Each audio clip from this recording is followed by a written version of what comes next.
que é um projeto que vem com desdobramento histórico, que não vem de hoje, vem desde a ação maculista, né, na Internacional Socialista, com a Aliança da Educação Socialista, vem com a concepção malaquistiana de organização, vem com a participação de Maquinó na Revolução Russa, vem com a participação da Revolução Espanhola com a atuação da FAI.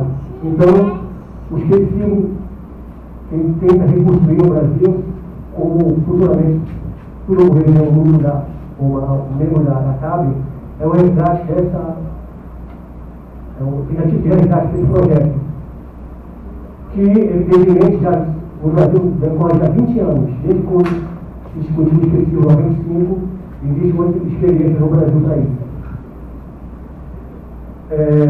A grande diferença é que eu, particularmente, me fez atingir um projeto específico e deixar de lado a luta da COB, a articulação do governo, foi a visão política, os interesses, a visão estratégica da organização política, baseada na concepção malaquistiana, em que é necessário que os anarquistas compreendam uma organização em 3 níveis distintos. Primeiro, a organização da sociedade em geral, que está aí no nosso cotidiano. Segundo nível, o nível da organização das massas, que o Marcos falava, a organização de movimentos populares. E o terceiro nível, o nível da organização política. A partir de debates que nós realizamos em Belém, a partir de debates que nós discutimos com a Fundação da UFRN em 1998, ficou claro para nós a necessidade de uma organização política que existe no Brasil. Ora, a gente não tinha isso, não tinha visualizado isso. Foi preciso um companheiro do Rio de Janeiro visitar a experiência da FAO, Federação do Uruguai, para absorver essa compreensão. E se nós formos pegar um pouco da experiência da FAO, ela tem muito a nos ensinar, muito temos que aprender com a trajetória da FAO, que é uma experiência específica na América Latina, e também resgata um pouco do específico citado anteriormente do Bacuninho na festa, mas, acima de tudo, tenta adotar uma experiência latina, e adotou uma experiência latina. Então, cabe a nós, que deve ser uma organização especificista, trabalhar com esse projeto. Não projeto alheio à ideologia racista, pelo contrário, faz parte por um elemento que nós chamamos de vazio histórico, a ausência da participação anarquista nas lutas populares de 50 a 80, apesar de ter tido experiência de centros de culturas sociais, centros de cultura libertária, mas a luta anarquista no campo dos movimentos sociais ficou ausente. Essa é a crítica que nós fazemos. Entendeu? Então, dando continuidade para essa experiência, nós, do NARC, estamos discutindo esse projeto, né? E eu vou pensar um pouco a caracterização desse projeto, organização política especificista, os níveis, porque as experiências anarquistas, a grande questão, uma coisa que nós debatemos ainda, né, é a dificuldade e a dificuldade anarquista não saber dividir os níveis de organização. Uma coisa é a organização política anarquista específica, ou organização política. Uma coisa é o nível de máquina e os movimentos sociais. Ao longo do processo histórico, de todas essas experiências, Revolução Russa, Revolução Espanhola, talvez deva existir ali o fato do anarquismo não ter vingado nessa sua plenitude, né? Foi uma experiência importante, mas alguns momentos anarquistas, digamos assim, deixaram a desejar uma concepção política, inclusive de poder. Porque nós continuamos, alguns grupos do Brasil, talvez referendo a questão de necessidade de buscar o voto nulo, né? Teremos uma conjuntura bem interessante da eleição burguesa, de buscar o voto nulo, mas sem necessariamente apresentar uma proposta de poder popular. Ou seja, não basta ser contra isso ou aquilo. Os anarquistas precisam construir uma proposta de federalismo de poder popular.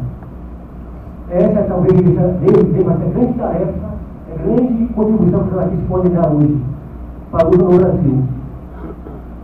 essa concepção de poder popular vai se travar nas lutas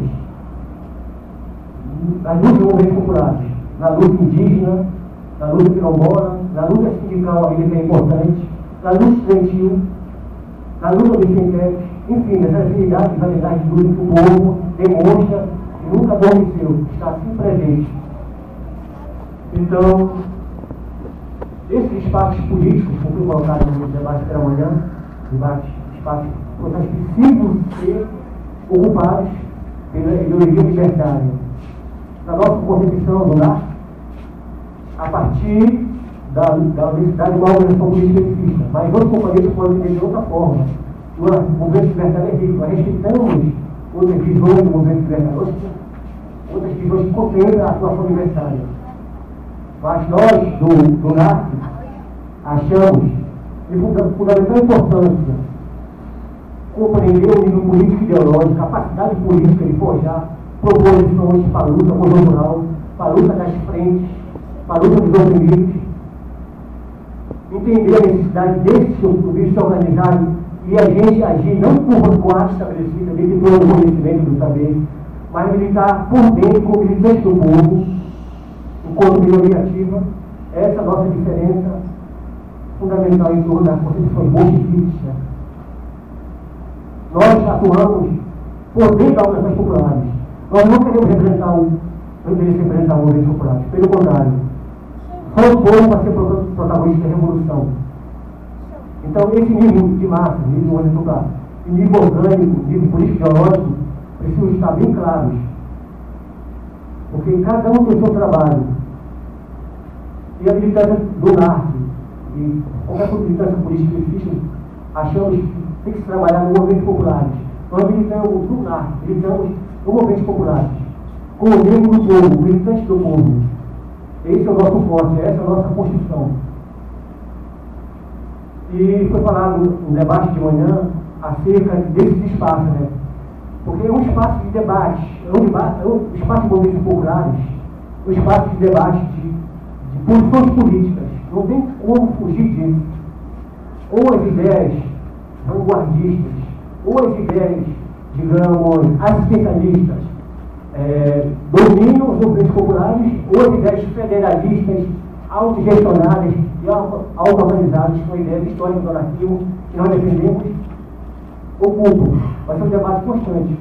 E para nós, uma das tarefas da organização política é traçar táticas e estratégias. Traçar uma compreensão política das lutas, das conjunturas. Análise conjuntural, isso precisa fazer. Precisa fazer. Tá?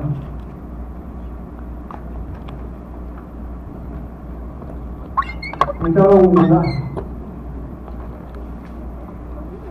o NARC é uma organização nova, mas com um acúmulo de experiência no movimento libertário em Belém, desde o movimento da COP, da juventude libertária. Me lembro muito bem que na década de 90, a nossa preocupação, o movimento estudantil lá estava numa luta, travando uma luta pela meia passagem. Nós não tínhamos meia passagem naquele momento. Fazemos passeata na Universidade Federal do Pará, até o centro da cidade, andar uns 6 quilômetros, queimamos ônibus, nunca porrada com a polícia militar, mas era importante estar presente. Nós não podemos fugir dessa discussão, desse enfrentamento. Outras lutas são travadas no território amazônico. Daqui a pouco o Paulo vai falar um pouco sobre isso. E vou ficar por aqui. O companheiro Paulo vai expor um pouco sobre a conjuntura do NARC, a diferença do NARC atua. Depois a gente abre para o debate.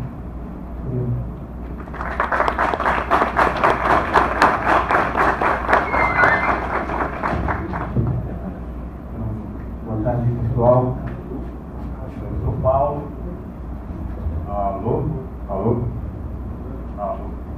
Alô? Eu sou Paulo, sou de Belém, faço parte do NARC, Núcleo Anarquista da Resistência Cabana. Faço parte do NARC, Núcleo Anarquista da Resistência Cabana. A gente foi convidado, a gente na verdade se ofereceu, né, para vir para cá, sabendo da importância desse evento, sabemos como é produtivo fazer essa combinação de conhecimentos de vários estados. A gente entende que, do ponto de vista anarquista, a questão de território é simplesmente uma questão imposta pelo Estado, né? O Estado que delimita os territórios e fronteiras. Então, do ponto de vista anarquista, não existe Pará, nem Alagoas, nem Ceará, nem Piauí. Só existe o planeta Terra e todos nós somos cidadãos deste planeta. Então, a gente no ímpeto de quebrar essas fronteiras, a gente sentiu a necessidade de vir para cá encontrar com vocês e trocar essa ideia.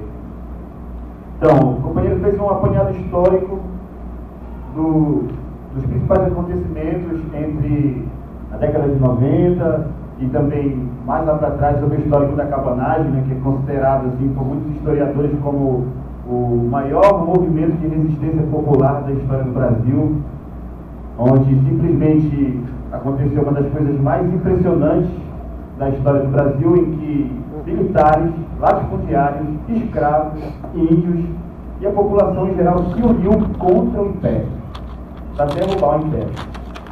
Uma luta extremamente dura, onde praticamente 30 mil paraenses foram dizimados pelo Exército. Mas o companheiro já entrou nesse mérito, então vou falar mais do ponto contemporâneo do que ocorre em Belém. Então, de acordo com o que aconteceu nas manifestações de 2013, nas jornadas de junho, nós anarquistas sentimos essa necessidade de voltar a atuar, mas fazendo uma reavaliação de vários erros de conjuntura que tinham ocorrido no passado. Como o companheiro já relatou, o contato que nós tivemos com o pessoal da FAO do Uruguai, né, já tem uma organização sólida desde os anos 50, teve inclusive participação do próprio Malatesta lá, né, conviveu com ele lá, e tem também a participação de refugiados da Revolução Espanhola.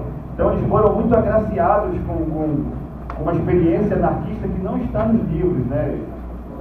Eles vivenciaram com esses ícones, vamos dizer assim, sem querer idolatrar, né? Esses ícones do anarquismo que a gente costuma conhecer mais pelos livros. Então, aí no dia 30 de novembro, foi fundado lá em Belém o NARC, o Núcleo Anarquista Resistência Cabana. Inclusive nós tivemos a professora Valéria de Marcos expôs, fez uma palestra assim aberta, né, com relação ao trabalho do Kropotkin e com o anarquismo e sobre o anarquismo de maneira geral. E de lá a gente começou a iniciar uma jornada que veio ocorrendo até hoje. A nossa visita aqui é um desses capítulos dessa jornada. Que a gente tem feito em termos de articulação política em Belém é formar as frentes, né? As frentes políticas de articulação. Basicamente a gente tem reforçado o discurso em cima da frente da educação e da frente agrária. Grande parte dos integrantes do NARC lá em Belém são geógrafos, então tem uma experiência muito grande em cima dessa discussão agrária. Na frente da educação também, além de geógrafos, alguns são professores, e a gente fala a respeito da educação como um dos pontos primordiais para a inserção do anarquismo na conjuntura social do sistema. Então a gente acredita que por mais que seja reacionária e limitadora a escola, o ensino institucional, a gente acredita que um professor com a consciência libertária, no caso do Franz, que estava aqui, não sei se ele está aqui, conversei com ele, a gente dormiu na casa dele, e falou de todo o processo que ele vem sofrendo lá, dessas questões de pelegagem, de processo judicial na costa dele.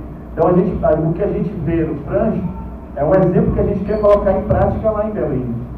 Manifestar isso em sala de aula, fazer com que os alunos, como ele deu na fala dele aqui, com que os alunos se sintam no direito de reivindicar, na condição de reivindicar seus próprios direitos.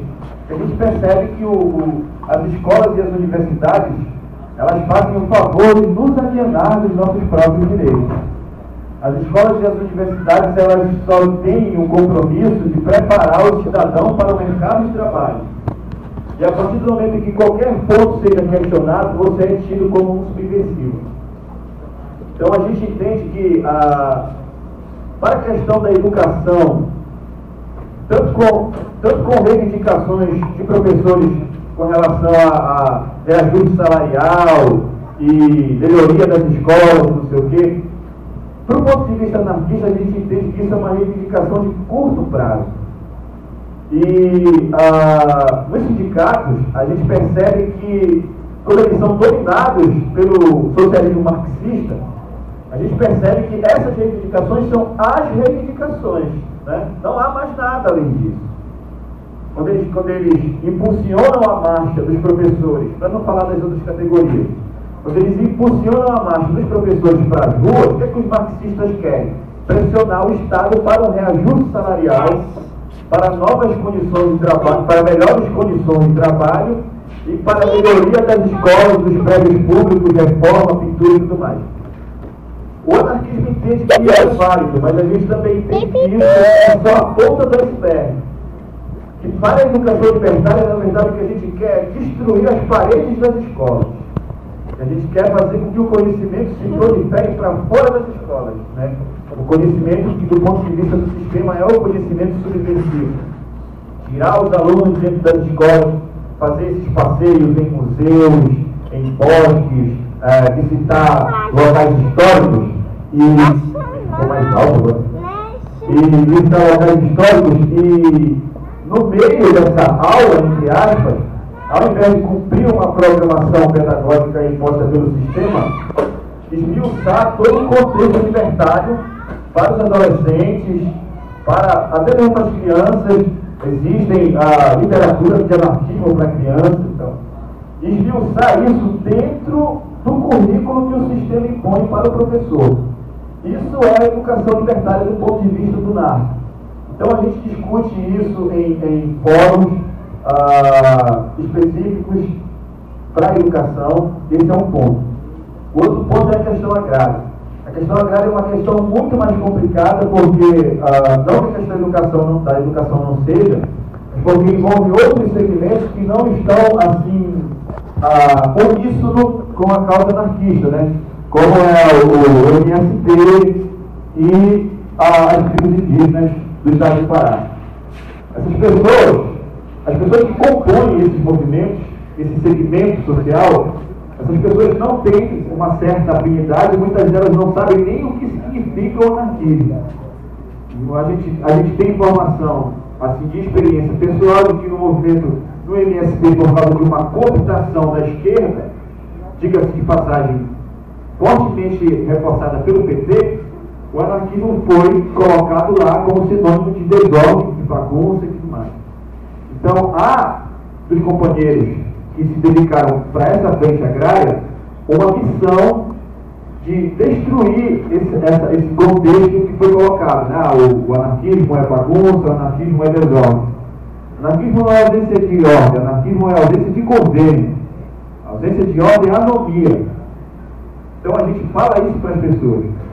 E não, acho que não é só em Belém, eu acho que em todos os estados do Brasil, os sindicatos, os centros acadêmicos e os DCEs estão infestados por uma pelegagem de esquerda que estão aí mais para eleger seus candidatos do que para lutar pelas causas populares. Então, esse ponto da questão agrária, a gente fez vários levantamentos. A gente sabe, inclusive, que lá no estado do Pará existe em torno de 29 hidrelétricas para serem construídas, mas só se discute Belo Monte, porque Belo Monte é a que tem mais processos judiciais. A gente sabe que tem mais ou menos 7 processos judiciais correndo, alguns ainda estão correndo, das tribos indígenas terem ocupado e terem reivindicado. O que as tribos indígenas estão reivindicando em Belo Monte, por exemplo? Não vou nem falar de Teles Pires, que é outra usina hidrelétrica, onde a Polícia Federal já matou índio lá, onde a Polícia Federal desce numa operação cinematográfica com policiais descendo daqueles cabos, nos helicópteros, metralhadoras, e atirando em índio. E índio com arco e flecha, sabe? E saqueando. A gente sabe de informação dos mundurucus que foram saqueados, que os mundurucus guardam o seu dinheiro lá, do comércio que eles fazem lá da produção, e a Polícia Federal entra e saqueia, e bota velho, e bota criança lá no sol quente, de joelho, para revistar e tudo mais. A gente sabe de tudo isso, mas isso não vai passar na Globo, isso não vai sair no jornal, porque a gente sabe que os grandes veículos de mídia estão mancomunados com a oligarquia do sistema. Não é à toa que eles vivem falando que o manifestante que se rebela de maneira mais agressiva na rua é vândalo. E se fala isso para mim, eu me orgulho, porque eu sou vândalo. Porque os vândalos foram uma tribo germânica que invadiram o Império Romano e construíram dentro do Império Romano seu próprio estado na marra. Destruíram a Igreja Católica, saquearam a Igreja Católica dentro do Império Romano. E foi a Igreja Católica que associou o termo vandalismo com destruição, bagunça e tudo mais, porque a Igreja Católica foi saqueada pelos vândalos. Então, quando eu vejo a Globo falando que Black Bloc é vândalo, manifestante e agressivo é vândalo, eu digo, tá certo, é vândalo mesmo. Só que a Globo é alienada e não sabe o significado dessa palavra. Então, já entrando nesse assunto do Black Bloc, a gente também discutiu muito com relação a vários textos que saiu referentes ao PSTU criticando a tática, não só no estado do Pará, mas em todo o país.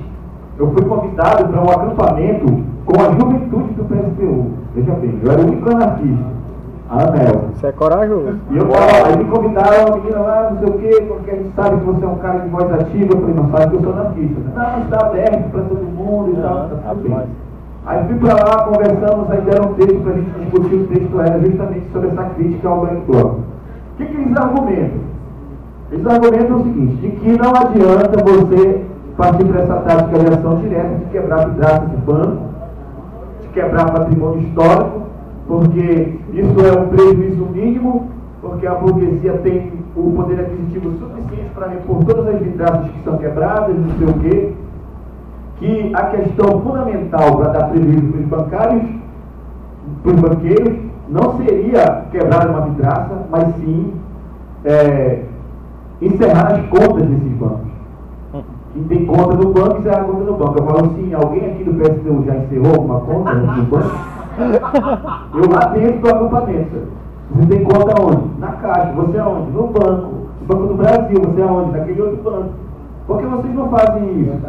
Sabe?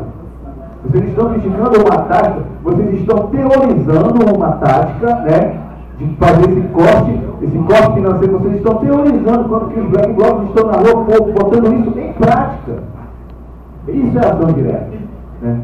Que segundo os princípios do anarquismo lá do século XIX, a ação direta se baseia em 5 princípios básicos, que é o enfrentamento contra o aparato repressor, que é a tática Black Bloc, o boicote, a Assembleia Popular, tem a sabotagem e o mutirão. Só que o Black Bloc, a tática Black Bloc, ela aproxima muito a juventude que está com aquela adrenalina, né?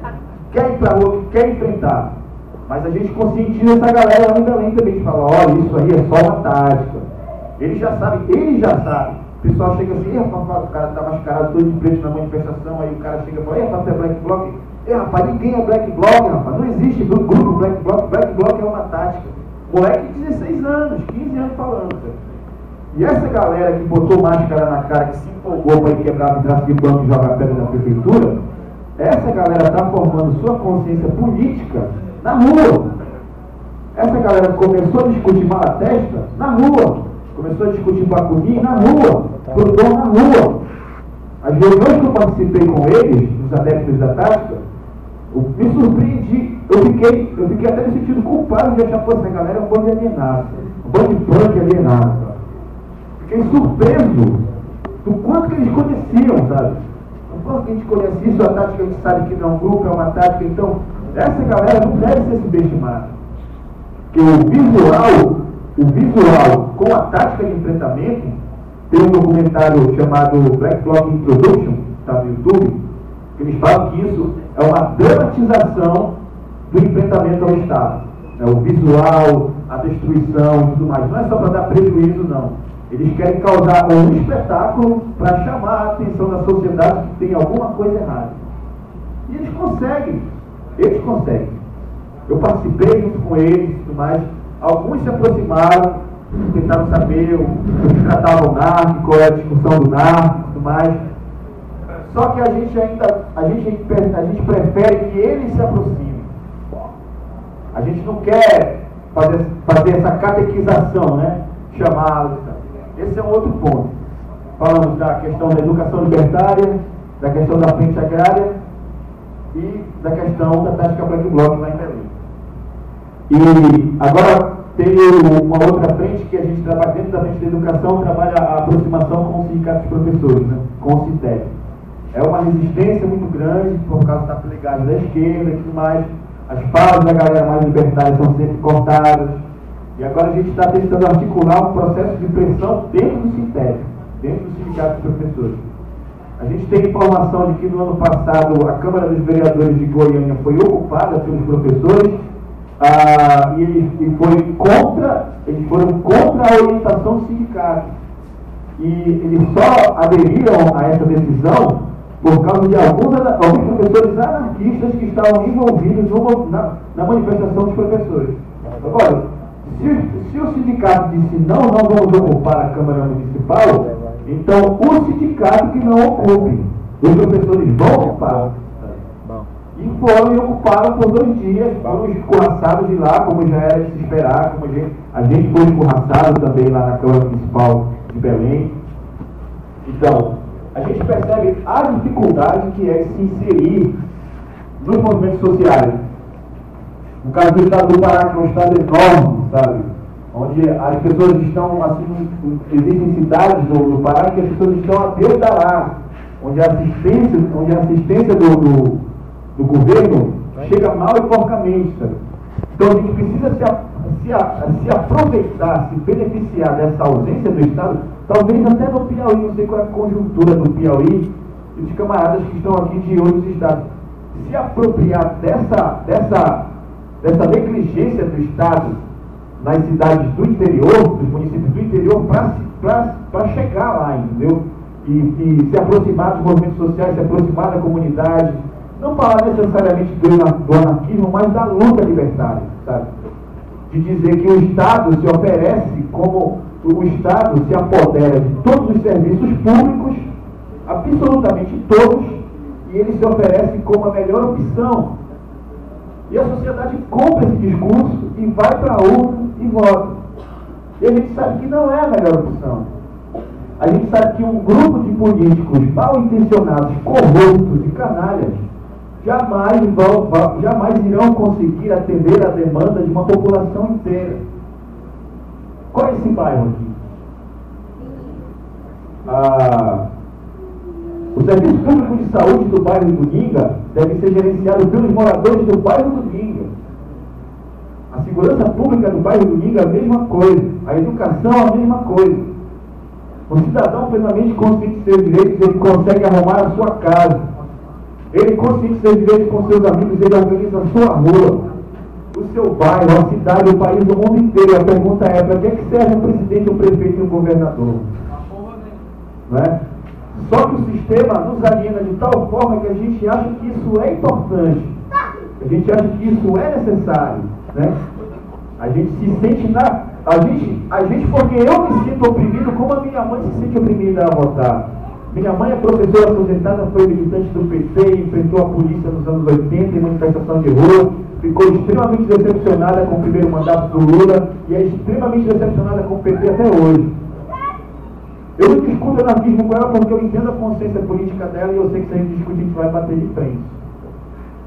Mas enfim, a gente está vivendo um momento hoje, no século XXI, uma das coisas que eu jamais imaginava que iria acontecer, da população ter reconhecido que ela está sendo enganada. E não é de hoje, é desde que o Cabral chegou aqui, sabe? Desde quando ele ofereceu os espelhinhos para os índios e tal. Então há um descontentamento geral no país com todo tipo de ideologia burocrática. E é aí que a gente tem que se inserir. E aí que o anarquismo especificista ou o bakuninista, e aí que a gente tem que se inserir nos movimentos sociais, porque quem está inserido, a pretensa resistência que está inserida nesses movimentos sociais, essa resistência, ela representa essa ideologia que o povo está descontente. Então, Então, nós somos a bola da vez. Nós estamos aí para uma revolução. Nós estamos aqui para uma revolução. A gente fala da Feira Libertária que a gente organiza uma vez por mês lá em Belém, que a gente discute entre um copo e outro, como é que a gente vai destruir o sistema. Mas a gente fala isso brincando, mas no fundo a gente quer isso mesmo. Então é isso, pessoal. A ideia de construir um movimento de luta em que nos faz a gente sair, passar quase 20 horas num ônibus, para vir para cá, encontrar uma galera que está aí uníssono com a gente, sabe? Depois de participar de assembleias e assembleias lá em Belém, com esquerdistas e esquerdistas e esquerdistas, veem que aqui só tem anarquista, sabe? Isso é muito massa. Não tem dinheiro que pague isso. Não tem capitalismo que pague isso. Então, eu sou muito grato a vocês. Eu queria pedir desculpa por qualquer besteira que eu possa ter falado. Eu queria encerrar minha fala aqui com uma frase do Jack Kerouac, um cara da geração beatnik aí, que escreveu um célebre livro Pé na Estrada. Né? Não sei se é bem isso, mas é mais ou menos isso. Ele dizia que as pessoas dizem que é loucura querer mudar o mundo. E é por isso que só os loucos mudam o mundo. Legal.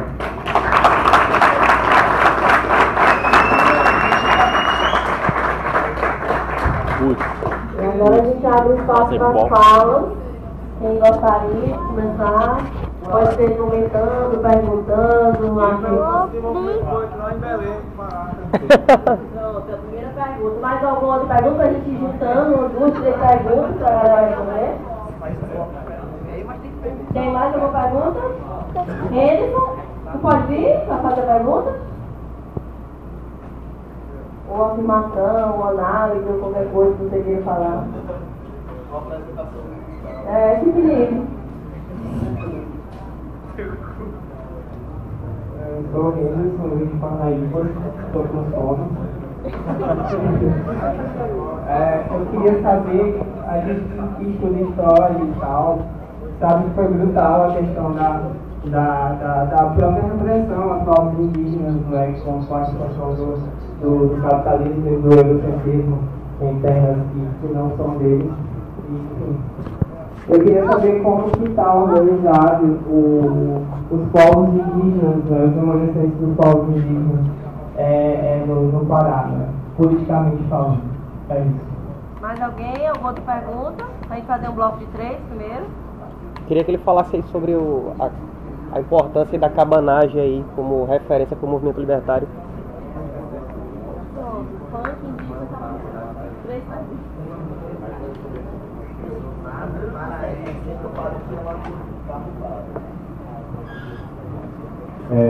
Com relação aos povos indígenas, o que ocorreu com o advento das construções dos grandes empreendimentos do Estado e da iniciativa privada, foi que houve um senso de união grande. Eles fazem vídeos, colocam no YouTube, eles falando na língua deles, sabe? O Piguani, G, outros idiomas lá. E houve um contentamento. Eles vão, por exemplo, no caso do Belo Monte, quando eles ocupam o Belo Monte, não é contra a hidrelétrica, não. Eles não são assim, não, o discurso não é esse. Nós estamos ocupando porque somos contra a hidrelétrica de Belo Monte. Eles estão ocupando porque eles não foram consultados. Então eles não estão nem pedindo, eles não estão nem sendo contra a Constituição. Eles querem se manifestar, eles querem colocar a opinião deles sobre a Constituição de Belo Monte. E é por isso que o governo federal está sendo processado. Porque ele está infringindo uma lei que está não sei se é na ONU, uma organização internacional, e está na Constituição também, onde qualquer empreendimento gerenciado pelo Estado, a população do local precisa ser consultada. Só que, por exemplo, quando eles foram para Belo Monte, quando eles foram para Altamira construir Belo Monte, eles não consultaram os povos indígenas, eles consultaram Altamira, a capital do branco. Sabe? E a gente tem relatos, por exemplo, na hidrelétrica de Dez Filhos, a gente tem relatos de que as empreiteiras estão destruindo cachoeiras que são consideradas santuários sagrados, locais onde os índios vão fazer suas orações e colocar suas oferendas e tudo mais, onde tem toda uma simbologia e que está simplesmente desaparecendo do mapa apenas explosivo.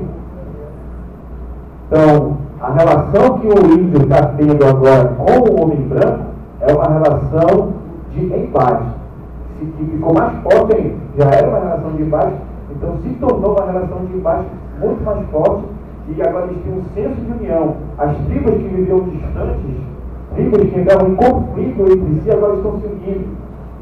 A Gabi, a Ceará falou das torcidas organizadas que se odeiam, mas que na hora da manifestação está junto, lá no Fortaleza, o Ceará está junto, né? Assim que é o índio lá no interior do Pará agora, está tudo junto, está tudo misturado, tudo junto misturado. Porque, já pensou? São 29 hidrelétricas, 6 estão sendo construídas, o resto vai sair do papel em menos de 3 anos. Então, locais onde o IBAMA já disse que é reserva ambiental intocável.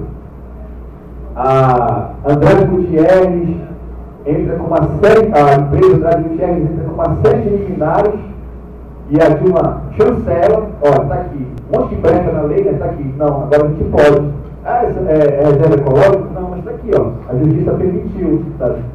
Então, a própria justiça compactua com esse crime ambiental. E quando as leis são injustas, elas não devem ser respeitadas, elas devem ser desobedecidas, já dizia Thoreau.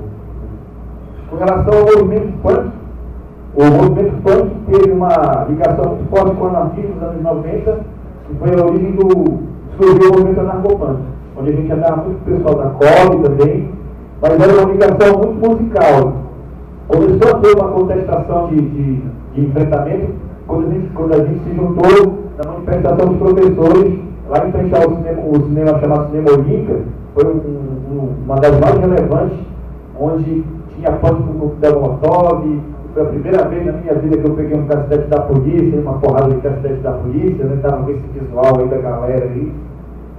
E sim, o movimento punk foi muito relevante nos anos 90, não só para a cena musical também, como para a causa anarquista.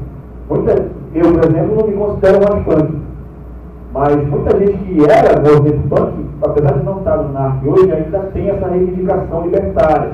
E é só questão de tempo para eles se aproximarem. E também lá em Belém tem um Delinquente, que é uma das duas radicais mais conhecidas do estado do Pará, que tocou até fora do país. Tá?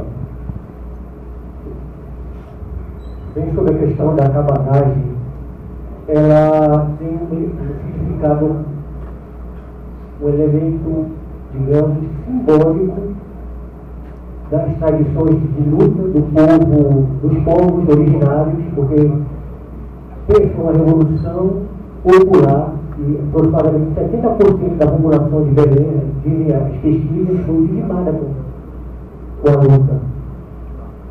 Segmentos populares, negros, índios, cafujos, misturas raciais lá prominentes de origem humilde, pegarem armas. Foi uma luta extremamente significativa para a libertação popular, uma tentativa de libertação popular que ocorreu na Amazônia. Existem diversas pesquisas, livros lançados, historiadores da França, da Alemanha, da Inglaterra, escreveram sobre a cabanagem. Porque ela continua sendo referência para nós. Tem alguma associação com a luta, com a cabanagem, com a luta anarquista? Tem.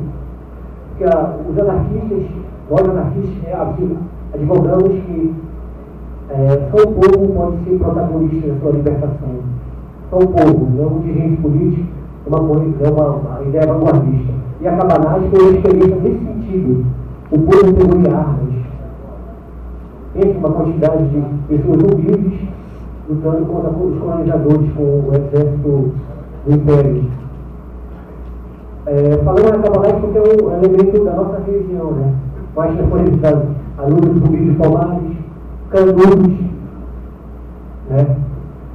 A luta de todos aqueles companheiros que tombaram contra a ditadura militar, é uma continuidade da nossa luta também, devemos defender esses companheiros, porque lutador do povo lutando por um prato de comida, lutando por saúde, educação, saneamento, significa dizer que está lutando também por caminho libertário, por caminho anarquista.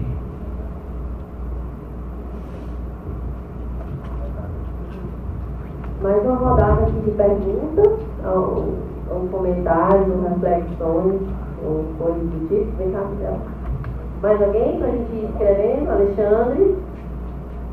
Mais alguém? Pronto, ali o Rafael. Então temos 3, mas a gente vai gravar e vai logo, viu? Estou esperando você criar coragem aí para eu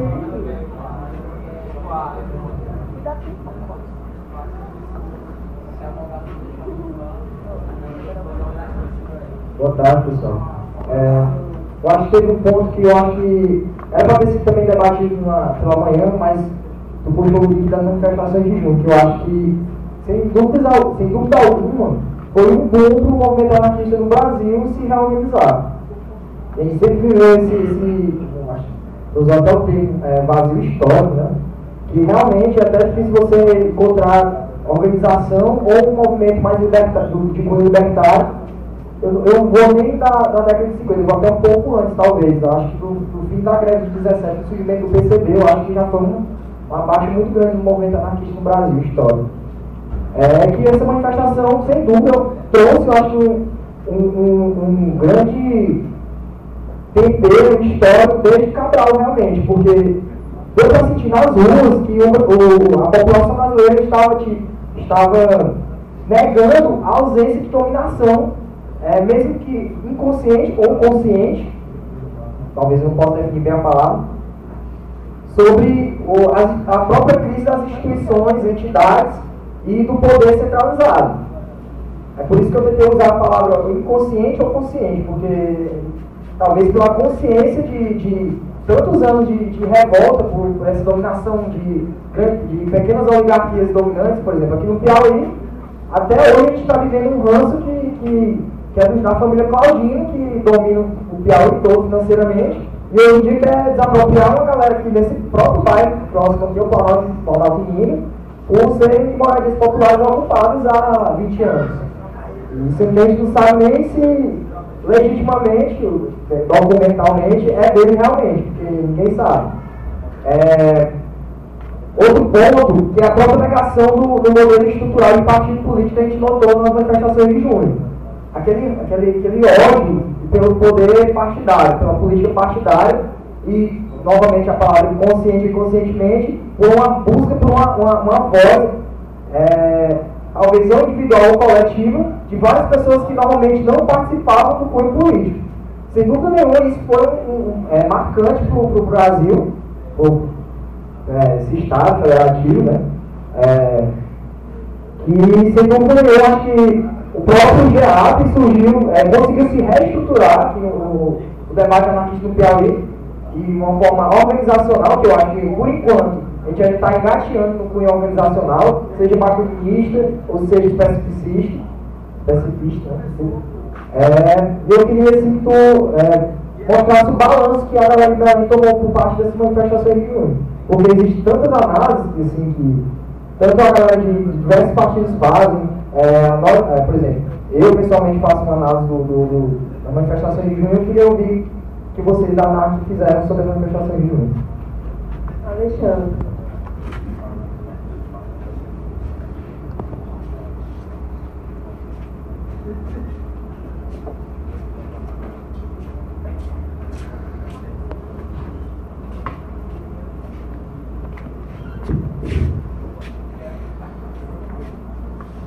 Boa tarde, eu sou Alexandre e gostaria de primeiramente reiterar a felicidade que é realmente a gente conseguir tocar um evento feito mesmo nos corres brutais, tanto de Parnaíba quanto de Teresina, e trazer tanta galera massa e conseguir contato com pessoas que a gente não tinha, tanto do Ceará quanto de Alagoas, do Distrito Federal agora, né? Pronto. O apoio em peso aqui da galera punk também. O movimento punk aqui também. E a galera do Pará, que tem uma discussão que realmente era algo que nos faltava, sabe? E a questão de uma pergunta infelizmente eu estava aqui correndo enquanto estava sendo a apresentação, possa ser que vocês tenham falado, mas que eu não tenha prestado atenção, que é como o NARC consegue se colocar nesses movimentos sociais, de que forma ele consegue interagir, se for movimento sindical, movimento popular, movimento estudantil, secundarista, universitário, da forma que seja, mas de como isso acontece e o feedback que isso acontece também. E também, como foi reiterado o movimento Cabana, lá no Pará, também seria impossível não relembrar o movimento popular piauiense na Batalha do Genipapo. Foi um movimento popular muito semelhante ao movimento Cabana, em que a galera, com foices e facões, se colocou contra o exército imperial. Os caras com canhões, e a galera colocou o exército para correr com foice e facão e as armas mais ínfimas possíveis de que eles pudessem se defender. Também foi um movimento auto-organizado, muito característico daqueles levantes, daquelas épocas, dessas contestações da época, e que, no exato momento, eu também fico muito impressionado de que no século XXI eu vou viver para ver o movimento anarquista como uma reverberação de criações de grupos como o NARC, como o GEAP, como a ARL, como a UNIPA, como o Coletivo dos Camaradas lá de Alagoas, como o Sindicato dos Camaradas do Distrito Federal, reocupar o espaço que era combativo. Esses espaços clássicos de luta e combate contra o capital e o Estado. E é um momento de felicidade particular que eu precisava desabafar mesmo. E é isso aí. Rafael. Quer falar?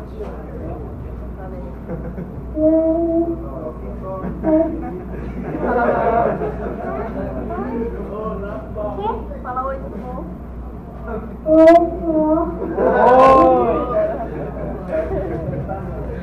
Boa tarde, camaradas. Então, agradecer a fala dos camaradas, dos vencedores, que são um pouco também da realidade lá do Pará, da intervenção deles, né? Como os camaradas colocaram, durante junho e depois, o anarquismo meio que foi a bola da vez, né? Seja para a mídia, seja para a repressão, né? Os governos e tudo mais. E aí eu queria saber qual é a leitura dos camaradas sobre essa questão dos sucessivos, né, programas do governo, as sucessivas táticas de coerção e repressão que estão se desenhando aí, né?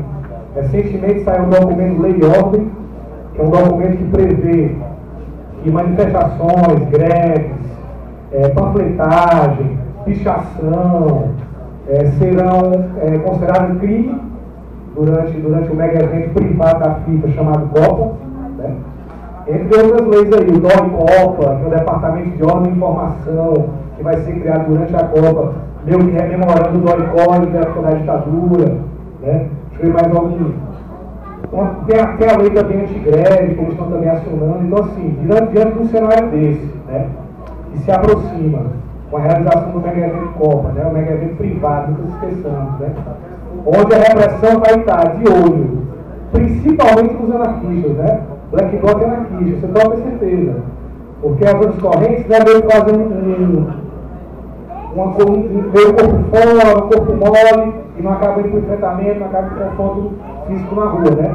Então, assim, a bola é o anarquismo, né? Isso é bom porque deu uma popularidade, tornou referência nas ruas.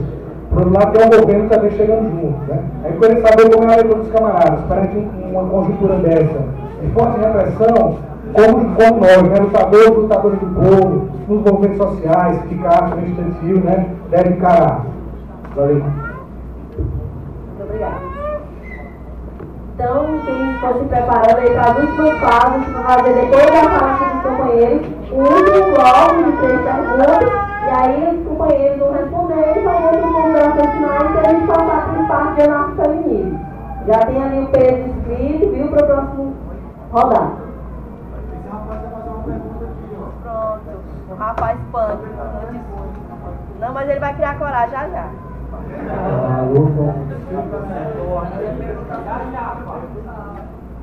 Bora garantir a fala aqui.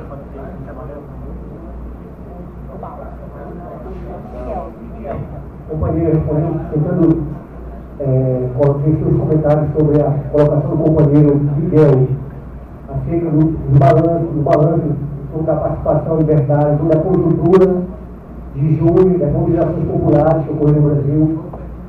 Nós fizemos avaliações com sociedade de conjuntura e a nossa avaliação apontou as seguintes questões principais. Primeiro, o movimento popular continua engajado. Existe movimento popular, existe cidadãos do povo. Essa é uma expressão de julho para cá, não significava apenas pessoas que estavam conectadas às redes sociais e foram para as ruas. Não. As redes sociais funcionam apenas com incremento de um certo estímulo, mas existiam muitas organizações populares que estavam participando de lutas, e essas lutas continuam até hoje e foram para as ruas. Então, aquele discurso de um gigante que acordou, estava no original, não existe. Existe muita luta popular ocorrendo no Brasil hoje. E as mídias, meios de comunicação burguesa, que são desses canais aí, ouvem essas lutas. E colocam o chão de badenitos, independente das manifestações. Então, a balança que nós fazemos, o primeiro aspecto é esse. As lutas populares continuam no Brasil. Existem lutadores do povo, existe desigualdade. O governo petista não resolveu o problema da miséria do povo, o governo vai resolver. O Brasil é um país de extrema desigualdade social. A luta popular continua sendo a alavanca das conquistas. Uma outra questão envolvendo o balão das manifestações. Ao mesmo tempo que existe o luta popular, as grandes referências, digamos assim, para a luta do Brasil, até a final da década de 80, que hoje o nome era a CUT classista combativa, quando ela foi fundada, inclusive o André da Collor participou da fundação dela. A Central de Movimentos Populares, que era uma central também combativa, que usava a moradia popular. Essas duas centrais principais estavam ligadas ao governo. Se ligaram ao governo, viraram governistas.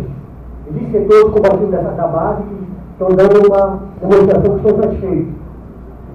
Então, nós podemos acompanhar lá em Belém essa questão de movimentos populares estarem combatendo, mas estarem combatendo no nível que é necessário para a luta popular no Brasil. Tanto é que a gente pôde participar de diversas assembleias das lutas que ocorreram de julho para cá, foram na Praça da República.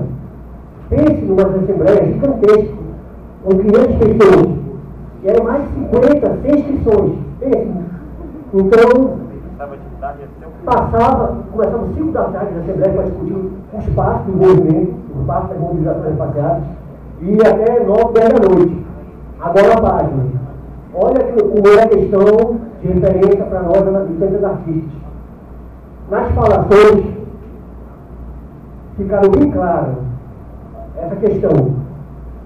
Era o companheiro que escrevia para falar sobre a coleta seletiva de lixo que não morria na rua dele. Era catador de lixo que tinha um projeto de coleta seletiva que o governo municipal queria implementar. Era professor universitário que estava com seu salário arrochado.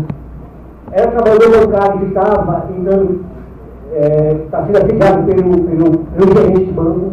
Enfim, diversos segmentos de movimentos sociais, pessoas oriundas da nossa classe, estavam reivindicando melhorias e, digamos, como o movimento popular não estão no nível de organização para dar resposta, eles acabaram encontrando as mobilizações como um espaço para eles colocar essas angústias.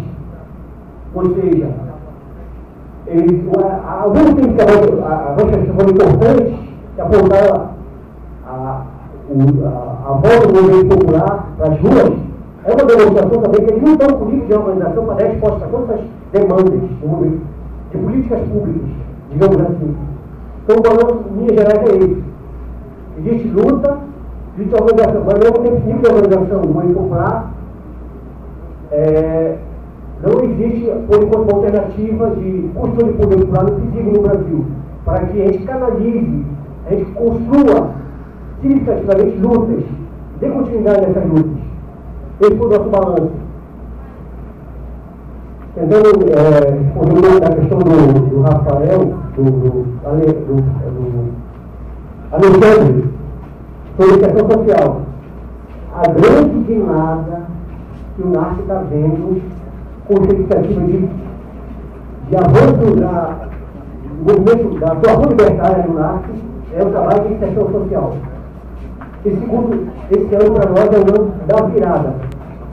Porque nós temos um trabalho social grande, temos um trabalho, companheiro de tarifa zero, né? Tarifa zero, tem um companheiro da frente de educação, que luta as bases sindicais de trabalhadores, mas isso é muito pouco ainda. Precisamos avançar nesse caminho da inserção social. Apresentar o anarquismo como ferramenta de luta e organização. É isso que a gente vai, porque o NARC foi fundado recentemente, tem 6 meses. É essa a nossa tarefa principal. Avançar no âmbito social, no centro social, ao mesmo tempo, e avançar fora do nosso programa político. Porque a nossa tarefa da organização política é discutir o programa político para a sociedade.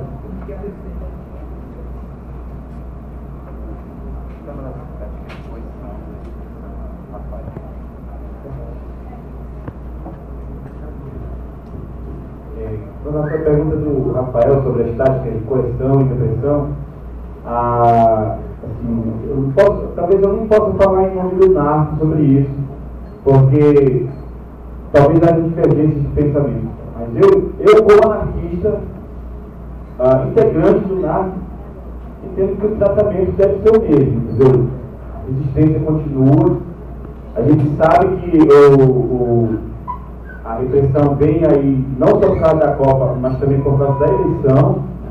E isso é uma coisa que não vai, porque a Copa vai, o foco de resistência vai ser alguns estados, vai ter uma proeminência mais em alguns estados, não que não vai ter em outros, mas a eleição vai ser, eu presumo que seja um descontentamento generalizado no país.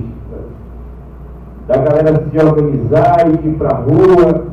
Lá em Belém a gente já tem uma prática, apesar de vários anos sem fazer, mas nos anos 90 a gente tinha uma prática do voto nulo e panfletagem e campanha de candidato na rua, o outdoor, o rosto do candidato na rua, a gente saía de madrugada, quando eu era punk, a gente saía de madrugada com um galão de tinta e jogava tinta na cara do cara e no outro dia era a cara preta, não era mais a cara do candidato. Então a gente entende que essas táticas que a gente faz, ou que a gente fazia e que a gente possa fazer, elas não devem ser, a gente não deve se inibir por qualquer sofisticação da tática repressora do Estado. Eu falei para ti sobre a feira que estava tendo semana passada lá no Rio de Janeiro. Está tendo uma feira no Rio de Janeiro que ela envolve 16 países, que é específico contra armamento. É considerada uma das maiores feiras da indústria bélica. Em 16 países. E os países investiram principalmente em equipamentos chamados equipamento anti-tumulto.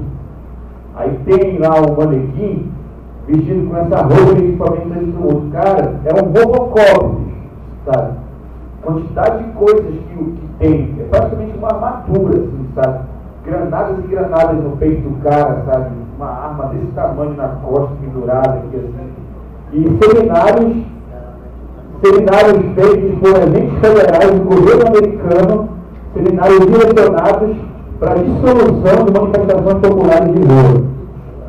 Nessa feira lá no Rio de Janeiro. Então, para você ver como é que está o nível. Mas o Proudhon já dizia que a resistência popular ela tem que ser proporcional à resistência do Estado. Se o Estado aumenta a resistência popular diminui, então a resistência popular é só questão de dias para desaparecer. É preciso que haja uma resistência de enfrentamento. O enfrentamento é uma tática de ação direta e o Estado vai se sentir incomodado. Muita gente vai ser presa. Eu espero que não, mas é capaz de acontecer o que aconteceu com o Giuliani lá na Itália, em Gênova, em 2001. Além de ele pegar um tiro na cabeça, a abertura da polícia passou por cima dele 2 vezes. Anarquista, morreu com uma máscara preta na cabeça, filho de sindicalista, sabe? Queira Deus que isso não aconteça, se é que não existe, não sei. Eu espero que isso não aconteça. Mas a gente pode esperar uma ação truculenta do Estado muito mais forte, porque a população está reagindo de maneira muito mais forte. Né? A população não está mais acomodada como ela estava antes. E o Estado começa a se sentir incomodado. E quando você vai preso, quando você é reprimido, e quando você, ou seja, como aconteceu no meu caso, e eu um tiro de bala de borracha em uma roupa lá em Belém a 5 metros de distância. Tenho cicatriz até hoje. Levou 2 meses para cicatrizar. Quando acontecem essas coisas com você, e se você tem a consciência libertária, eu só posso dizer uma coisa, camarada: o caminho é esse.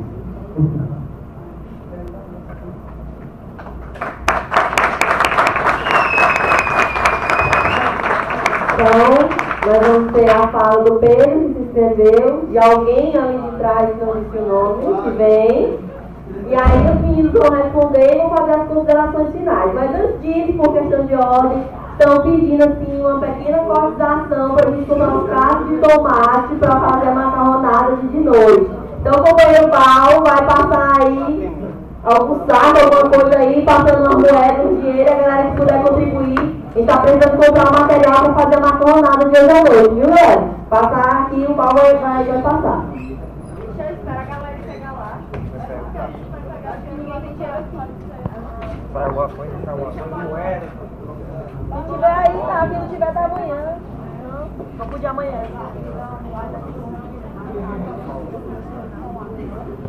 Viu, gente? Quem não tiver hoje, dá na contribuição de amanhã. Não tem problema não, quem não tiver aí agora. Ah, é o Pedro. Cadê o Pedro?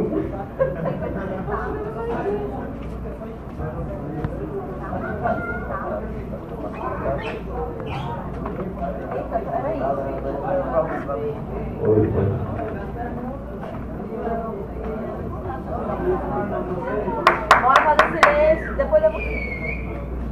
Vamos lá, né? Ainda dentro dessa questão da jornada de junho, né? É interessante que um dos temas foi sempre bem levantado nas várias assembleias que teve pelo país, né? Inclusive em Fortaleza. Isso não foi inovação só Belém, essa quantidade de pessoas que ocorreu em várias cidades. Fortaleza também foi um exemplo disso, né? Em praça pública você via mais de 1000 pessoas reunidas, dialogando, e vários temas apareceram como que vocês falaram, né? Mas eu acho que teve algumas coisas que foram basicamente igual em todo o município do país. Uma delas foi a questão do passe livre, né? Uma delas, o passe livre, eu acho que deu conotações mesmo muito gigantescas com as manifestações de junho, né? E aí a gente fica muito feliz em saber que os companheiros, né, estão também na luta do Tarifa Zero lá em Belém, né? E aí vai a pergunta, né, como é que está essa questão do Tarifa Zero em Belém, como é que está a luta, a organização, né? Em Fortaleza, eu também, né, faço parte do MPL, também faço parte do MPL, né? MPL de Fortaleza, no movimento Passe Livre. E aí a gente retornou as lutas, né? Esse ano, né? Retornamos com algumas reuniões, né? Organizamos um ato público no dia 28 de março, né? Que é o dia da morte do Edson Luiz, né? E aí, em homenagem ao companheiro, um companheiro que tombou, né? Durante a ditadura militar, a gente acabou fazendo o ato nesse dia. E aí, todos que voltam esse debate do Passe Livre mais uma vez para a discussão e para as ruas, né? E é interessante saber que, sempre essas grandes assembleias que ocorreram, sempre o povo queria mais, né? Sempre as pessoas queriam mais. Não se contentavam apenas com bolsa de estudo, né? Não se contentavam apenas com mais carteiras para o seu curso, não se contentavam com meia para estudantes, não se contentavam só com isso, queriam ver o Passe Livre, né? E aí um grupo em Fortaleza quis avançar no processo e não queria discutir apenas passe livre para estudantes desempregados. Não queria discutir só isso. Não queria discutir estatização do transporte. Nem pensar em estatização, né? Queríamos discutir a autogestão do transporte e o tarifa zero. Né? Então essa proposta é uma proposta que nós estamos defendendo. Inclusive, vamos até elaborar um documento, né, lá em Fortaleza, no que diz respeito à autogestão do transporte, né? Como se faz isso, né? E aí a gente queria saber dos companheiros como é que está a luta lá, sobre o tarifa zero, enfim, né? É isso.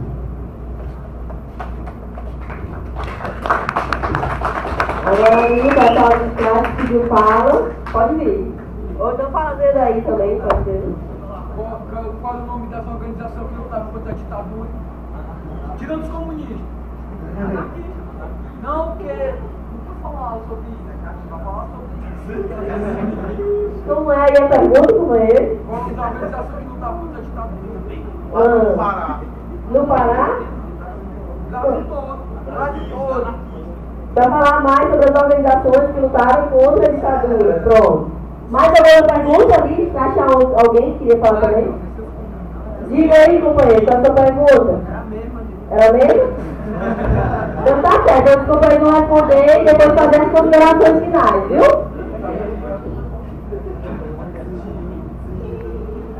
A pergunta relacionada a grupos anarquistas.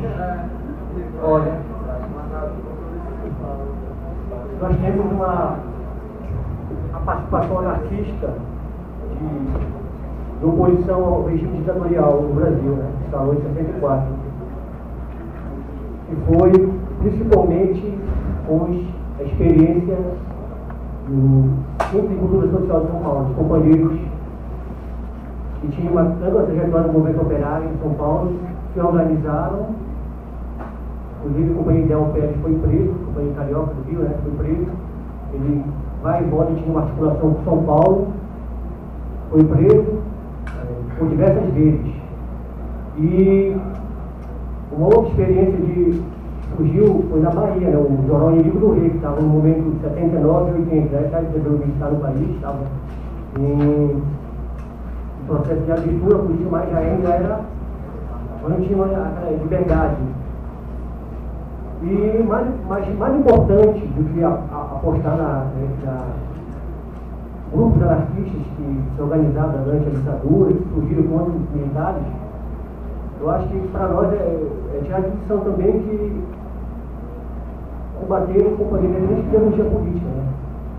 Estavam numa visão folquista, não tinha mais possibilidade de luta, digamos, democrática, da democracia burguesa, pegaram em armas, adotaram o folquismo, né? O folquismo como resistência ao modelo estabelecido ditatorial.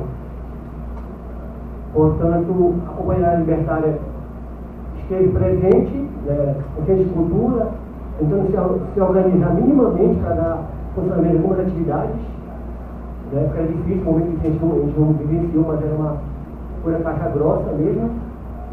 E outros tomaram, né, independente de ideologia. Acho mais importante para nós ressaltar que era um regime, como eu falei, caixa grossa e precisava de oposição. E alguns companheiros que tomaram apostaram na luta armada. A maior lição para nós, independente de ideologia, houve companheiros que apostaram uma alternativa que estava em oposição ao regime ditatorial no Brasil.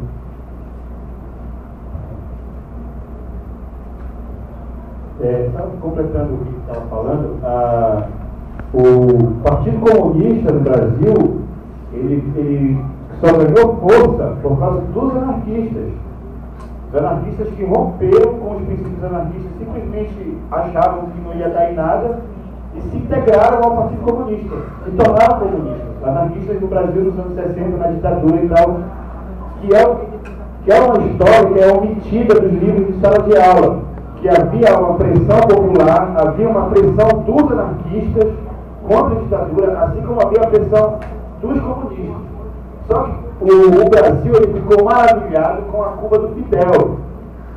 E alguns anarquistas da resistência popular dos anos 60 começaram a entrar para o Partido Comunista, começaram a migrar para o Partido Comunista. Então, mesmo que esses camaradas tenham deixado de seguir os princípios do anarquismo, ainda assim, há de convir que o Partido Comunista do Brasil ele só engrossou as barreiras, ele só engrossou a sua frente por causa dos anarquistas que aderiram à causa comunista. Só um adendo para relembrar do meu momento histórico. O Partido Comunista Brasileiro nasceu por anarquistas em 22, né? A questão que está ali, o companheiro Pedro, está o seguinte: nós estamos construindo esse espaço de atuação, essa luta específica da tarifa zero, que é uma luta que pode transformar em lutas maiores, porque tarifa zero é um aspecto da luta humana.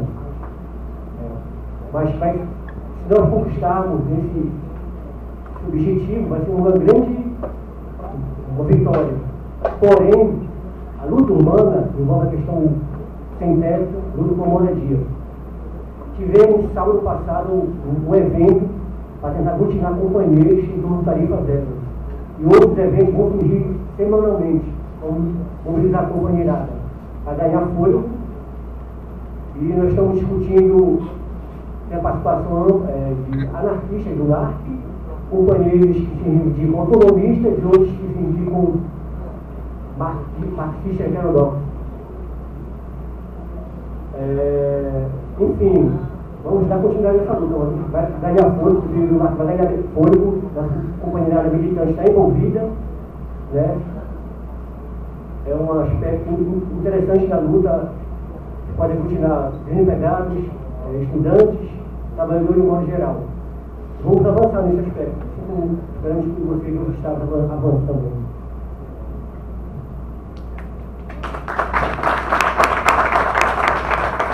Só queria agradecer aí o espaço que foi disponibilizado aí pra gente, né? A gente vai ter aí a fala do anarcofeminismo agora. As meninas já estão aí só aguardando. E aí a gente vai conversando aí pelos corredores, né? A luta continua, não está bom sem querer. Obrigado, companheiros. Está muito significativo o NARC estar aqui presente.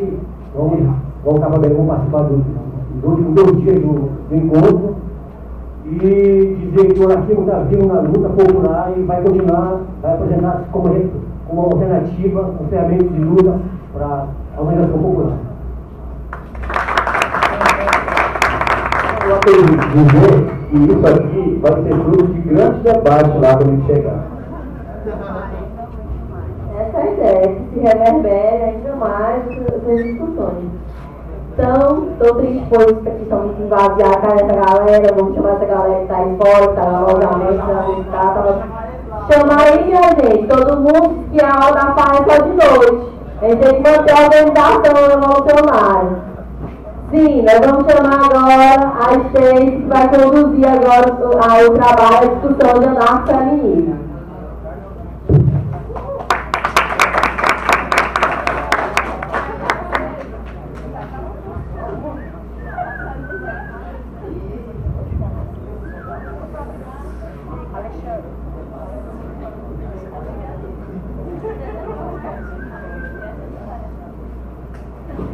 Boa tarde, eu me chamo Stacy, eu participo do movimento feminista aqui no Piauí, sou da GEAP, do Grupo de Estudos Anarquistas.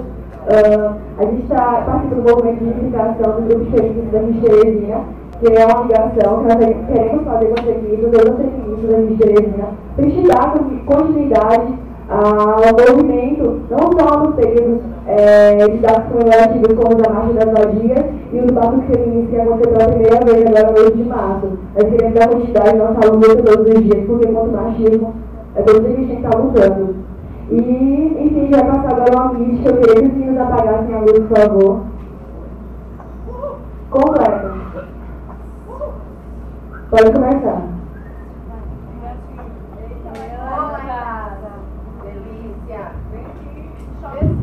Devia ser estufrado mesmo, a estufava todo. Estupro não é crime, é um favor. Então foi ali desse jeito, daqui é um favor mesmo, viu?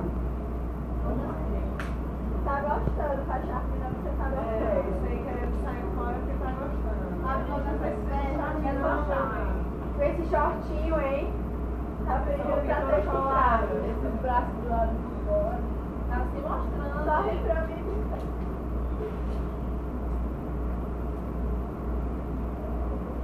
Vem cá, agora eu vou te estuprar, vem. Ai, rapaz. Deixa de história, rapaz. Deixa de história, vem cá. Ai, rapaz, não quero não. Não quero? Agora tá querendo agora? Tá que eu não posso mais nem andar aqui nessa rua. Não, pode mostrar. Respeita, rapaz, deixa eu caminhar aqui. Não mostrando raiva, ainda quer respeito? Posso mais nem usar meu short. Não, pode não. Você dá o respeito. Solta meu cabelo, solta. Não pedi papel aí, não.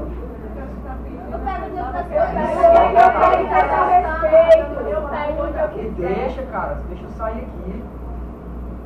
Você quer ficar? Não fica falando que Sai daqui, eu tô só indo ali na padaria. Sai, tira a mão daqui, por favor, sai.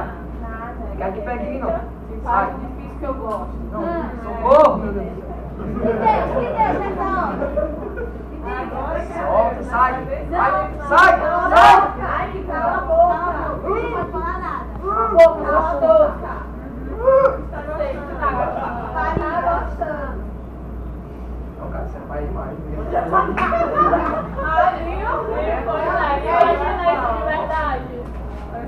Imagine, galera, a quantidade de mulheres que passam por isso todo dia. A quantidade de mulheres que não são respeitadas. Eu disse que não foi respeitado.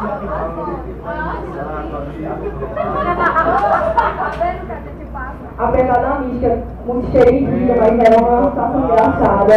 É uma situação muito triste. Muitas companheiras nossas passam de serem abusadas, de sofrerem cantadas, de sofrerem coxadas em ônibus. Além da questão do estupro, que é tão banalizada pela sociedade, é tão normalizada. As mulheres, além de serem vítimas serem vítimas, né, desse ato, ainda sofrem a questão do julgamento social, por falar da roupa, do horário, da forma que ela vestindo, como se nossa vida girasse em torno de um homem quando a gente usa uma roupa como. A gente usa uma roupa porque a gente quer, não é por um homem, não é por ninguém, é porque a gente quer. Então, assim, apesar de muito cheio disso, não é uma situação nada engraçada, é uma situação muito triste. E a gente queria conhecer esse espaço da nossa feminismo todo, da grande opressão que as mulheres sofrem na sociedade, por conta do patriarcalismo e do capitalismo. E, enfim, eu vou comentar um pouco mais do capitalismo para vocês e falar das nossas pautas de reivindicação. E logo em seguida a gente vai abrir o debate junto com, né, relembrando a lista que a gente fez aqui. O nosso marxismo é muito parecido com o feminismo convencional. O que nos diferencia mesmo, além do método de luta, é porque a gente acredita na análise de classe, a gente faz análise de classe. E apesar do nome feminismo, e falei imediatamente logo uma referência deturpada, que é veiculada hoje na sociedade, até mesmo no meio anarquista, é que nós odiamos homens, nós não queremos homens no movimento feminista, queremos uma sociedade dividida pelo sexo, sendo que eu creio que todos aqui sabem que nós não queremos isso, nós queremos uma sociedade mais igualitária, mais justa, uma sociedade onde nós possamos viver livres do patriarcalismo e do capitalismo, que é o gerador de diversas desigualdades hoje em dia. E muitas mulheres sofrem, né? Nós, mulheres, sofremos muito com isso. E o feminismo ele surgiu a partir de mulheres como eu e como essas garotas que estão aqui presentes, que começaram a analisar a opressão que vivemos na sociedade, começaram a analisar a opressão que vivemos dentro da nossa própria cena anarquista, muitas vezes. E começaram a pensar em se unirem para lutar contra essa opressão, para desconstruir essa opressão que impediu aquelas nossas amigas anarquistas antigamente, e que nos impedem até hoje de alcançar a nossa liberdade. E assim, quando a gente fala dessa união feminista, dessa união anarco-feminista, muitas pessoas acabam não compreendendo, muitos companheiros também acabam não entendendo o significado dessa união.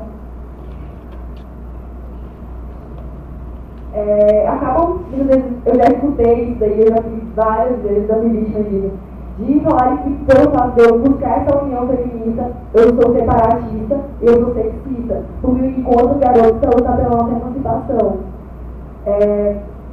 Assim, eu creio que toda vez que eu me vem esse questionamento, você é sexista, você é separatista porque você quer se encontrar garotos, eu sempre retribuo mesmo com a pergunta, que assim, quando os negros se unem para lutar pelo seu direito, eles não estão sendo separatistas. Então ou não estão? Claro que não estão sendo separatistas, eles estão se unindo para lutar por uma causa deles. Então por que nós mulheres não podemos nos unir para lutar pela nossa emancipação? Por que nós temos que ter um companheiro que esteja junto conosco? Eu creio que assim, se eu não sou negra, então eu nunca vou sofrer uma pressão que o negro sofre. Então por que eu vou ter que chegar no movimento do negro e começar a dar diretriz sobre o seu movimento? É a mesma coisa do feminismo. Nesse espaço que a gente vai construindo de união, parte muito diferente da questão da auto-organização. Que essa auto-organização, ela busca a união das mulheres para a emancipação. E nesses espaços de auto-organização, a gente vai desenvolver a nossa feminilidade, que foi deturpada e oprimida pelo patriarcalismo. A nossa feminilidade hoje em dia está ligada à questão mais de beleza, status, padrões, e deturpada totalmente a nossa imagem de mulher. Hoje a nossa imagem de mulher é ligada ao comercial de cerveja, onde a mulher é comercializada, a mulher é tratada como um objeto e nada mais do que aquilo. Então, assim, eu acho importante, quando a gente trabalha com essa questão de feminismo, trabalha por que eu sou feminista, por que eu tenho que defender o meu feminismo, eu quero criar dois pontos bastante importantes, assim. Primeiramente, quando a gente vai, primeiramente, assim, porque a questão da nossa libertação, da nossa emancipação. A nossa emancipação não vai ser dada. A minha emancipação, a sua, a nossa emancipação vai ser conquistada pela gente. Nós vamos ter que buscar a nossa emancipação. É importante que nós, mulheres, entendamos que a nossa emancipação virá por nós, pela nossa luta. Precisamos nos unir nesses espaços com demais companheiras para a gente buscar reflexões de alternativas de desconstrução, da hierarquização, das classes, da padronização sexual, racial, corporal e todo qualquer tentativa de definir o que é feminilidade, fora de posições religiosas e culturais e por aí vai das coisas que sofremos. Você precisa entender que a sua emancipação virá somente por você.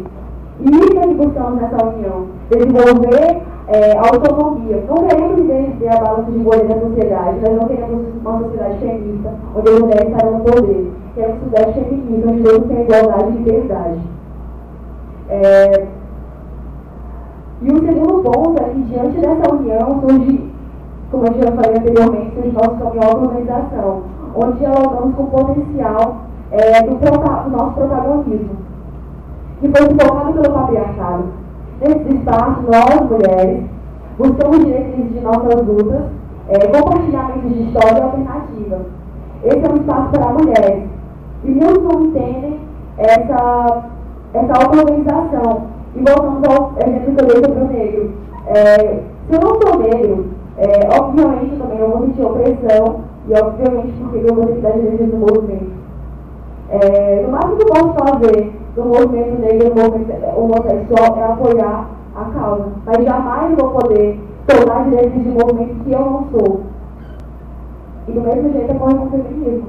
Jamais nossos companheiros de luta podem chegar para nós e dar diretrizes das nossas lutas.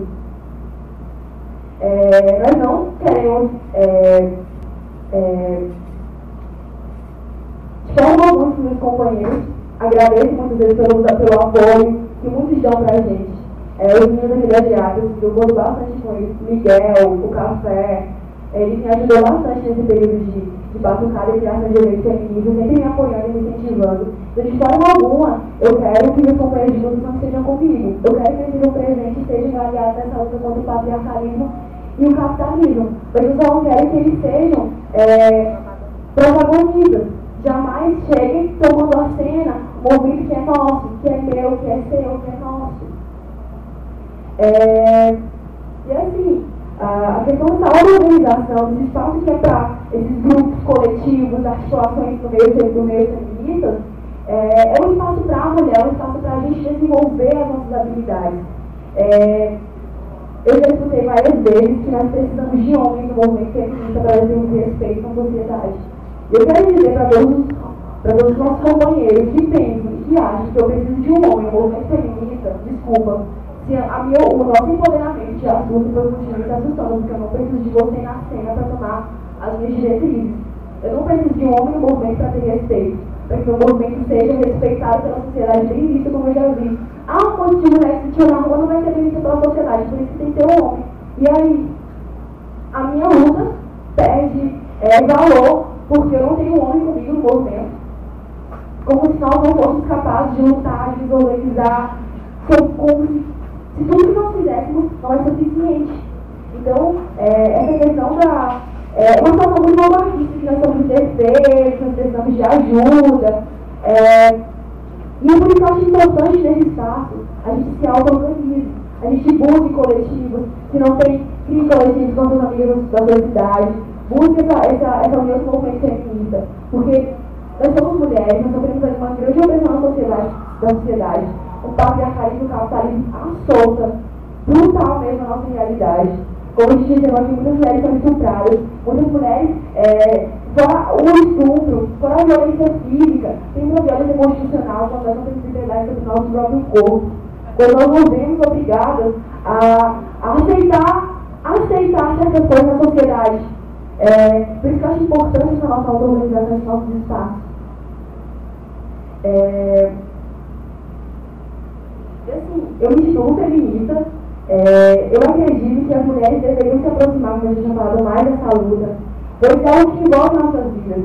Somos diariamente oprimidas pelo machismo e pelo capitalismo.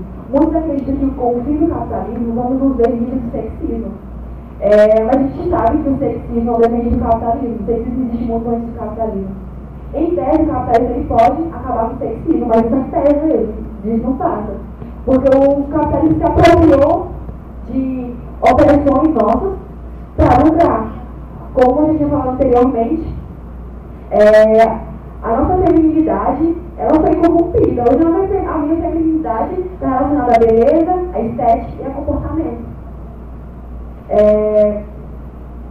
A questão da ditadura do corpo, tem que ter o corpo tal, não pode ser magro, não pode ser gordo, não pode ser isso, não pode ser aquilo. A questão do cabelo, eu vejo muitas companheiras que têm um cabelo, que mantém aquele cabelo da cultura negra, que eu particularmente acho muito bonito, mas muitas se veem obrigadas a alisar seu cabelo por conta de uma ditadura, por conta de um padrão de beleza que é exposto pela mídia capitalista, de uma mulher bonita, a mulher branca, a mulher que é gostosa, a mulher que tem o cabelo liso.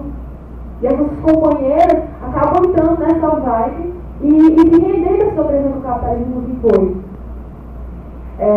Fora a questão de nós termos vistos ainda, a questão de uma promoção muito grande da mulher sem defesa, delicada, a dona de casa, a que é mãe de família, a mulher que dá o respeito, a mulher que é vista como objeto sexual, como eu já tinha falado para vocês anteriormente, que acho que é o que é mais escrachado que a gente está falando como objeto é quando eu vejo nossa propaganda de desejo. E praticamente eu evito até assistir, porque eu fico muito revoltada com aquilo dali. E fora que nós somos mais vulneráveis diante do capitalismo. Quando, por exemplo, as que são mães, quando não tem creche, quando o filho fica doente,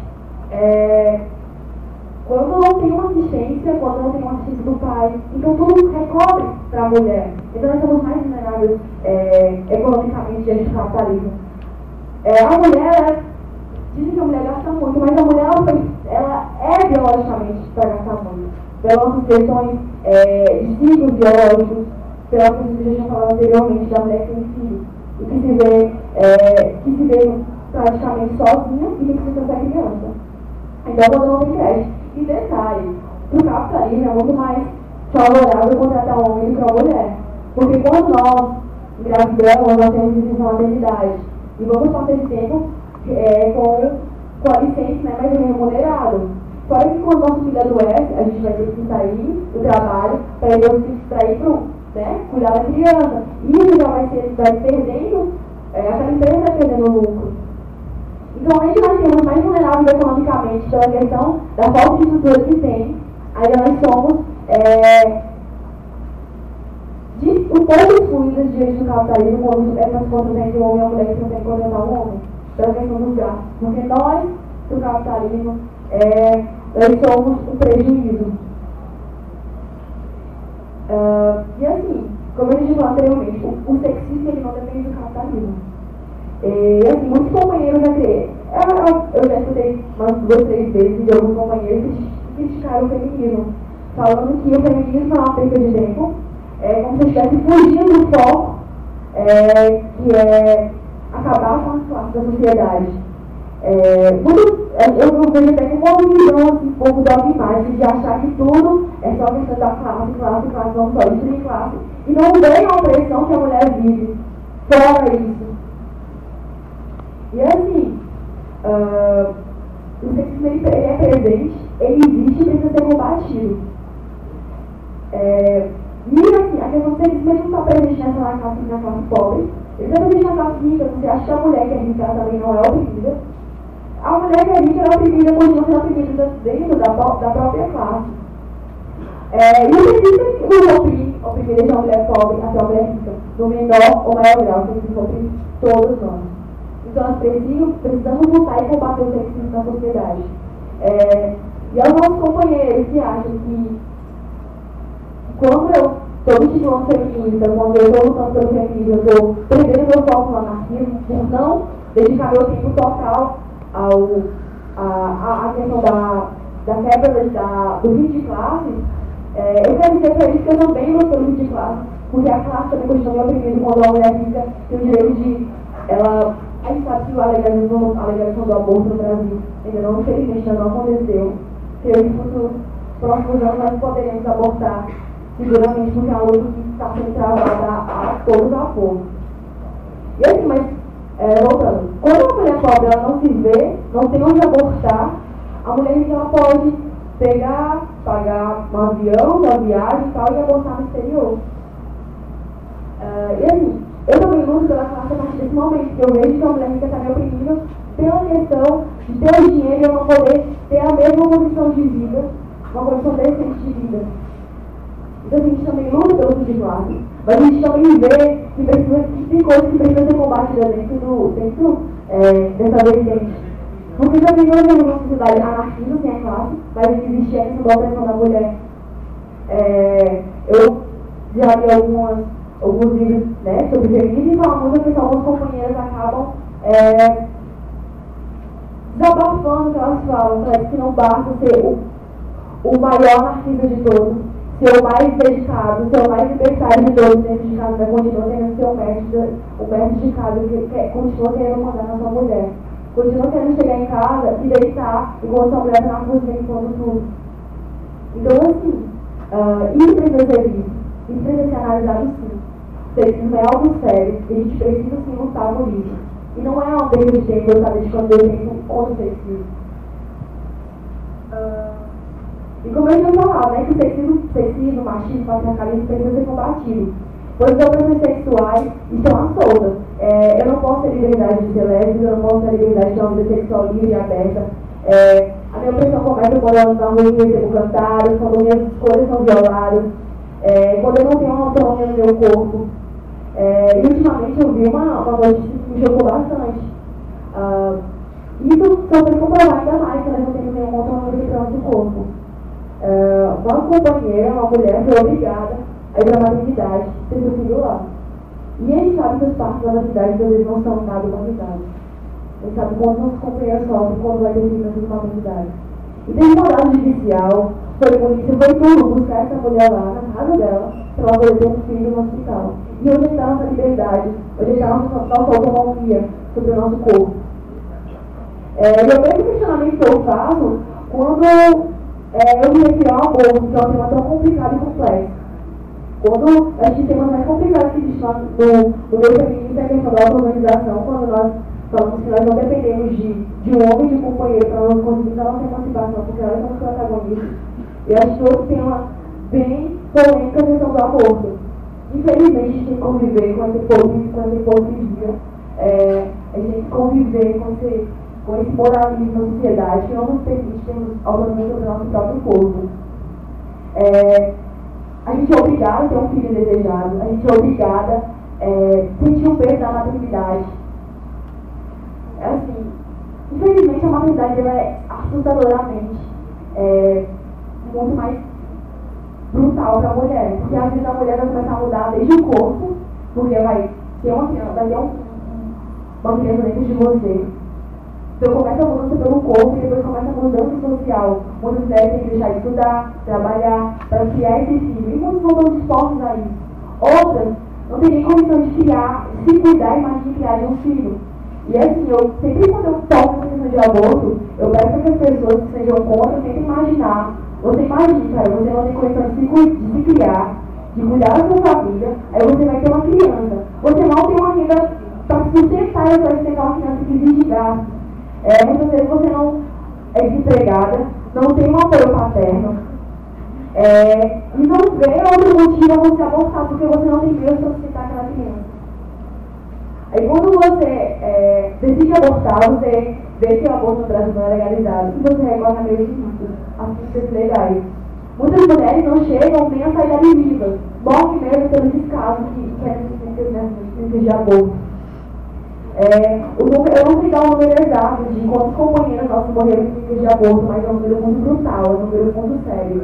E isso faz com que eu pense ainda mais que o aborto é um caso de saúde pública e precisa ser legalizado urgentemente. E voltando à questão da falta de liberdade na questão do nosso corpo.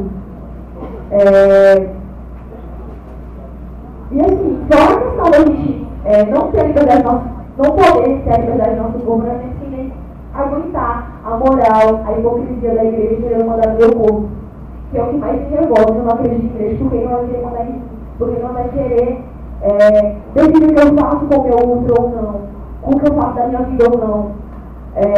E fora a igreja, a questão do Estado querer decidir sobre mim, sobre meu corpo. O corpo é meu, ninguém deveria decidir por mim, a ser eu mesma. Isso é uma coisa que mais me revolta quando eu vejo o Estado decidindo algo assim. Se eu posso decidir por que eu vou precisar da autorização do Estado para fazer. E assim, eu sempre peço para que as pessoas que sejam contra o aborto tentem fazer essa desconstrução na sua mente e se coloquem no lugar dessas mulheres que têm os direitos violados, que não podem ter uma opinião sobre o seu próprio corpo. E continuando a questão da opressão que nós sofremos, quando a gente anda na rua, falando roupa curtinha, a gente recebe cantadas, encoxadas, algumas irmãs que foram estupradas, que tiveram suas vidas acabadas e que sofreram com o ato durante e depois com o julgamento social, que eu sei que é um dos mais dolorosos para a gente. É a gente ser culpada por um ato que a gente não quis. A gente ver que a culpa do estupro, que eu não tenho nada a ver com isso, era da minha roupa que eu estava usando, era do horário que eu estava andando, era do local onde eu andava, do meu comportamento. E assim, eu sempre, cada vez quando eu escuto a notícia de Combrego foi violentada, eu vou morrendo cada vez mais. Porque é o que vai. Sério, eu não consigo muito descrever o que eu sinto quando eu vejo que uma companheira foi estuprada, e foi violentada, foi violada. É algo muito dolorido, é algo muito brutal. Muitas companheiras nossas da Marcha das Vardinhas já foram estupradas. Então, assim, a gente vai compartilhando esses casos, a gente vai vendo o quanto brutal é. Eu fui contar para as meninas aqui a minha história. E, assim, é algo que me choca muito, eu não poder andar livre, eu não poder ser livre na sociedade, eu poder estar vivendo só pensando no patriarcalismo. E aí o que mais me revolta? Isso, as pessoas perguntam muito por que a gente é muito feminista, por que a gente é radical. E a partir desse momento, eu vou até dizer para vocês, eu acho que é uma justificativa de ter um pensamento tão radical e de querer lutar como se fosse a única coisa que eu vou fazer na minha vida, é lutar para acabar com esse patriarcalismo na sociedade. E assim, fora a questão do estupro e da sociedade ensinar a desrespeitar as mulheres, a sociedade ensina também a estuprar. E assim, a gente acredita que essas mudanças na sociedade não são através de muita luta, através de muita luta, de muita reivindicação, de muita marcha das vadias, marcha do que for, para a gente lutar e conseguir essa liberdade. A gente acredita que a conquista da mulher na sociedade não virá por meio de instituições, de leis, de mulheres no poder. A gente acredita que a nossa mudança virá através da ação direta.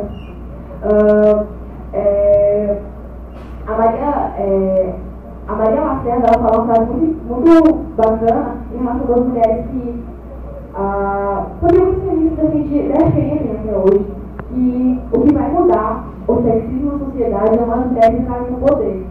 Sendo que o sexismo está muito além dessa questão de gênero, o sexismo está cristalizado na sociedade.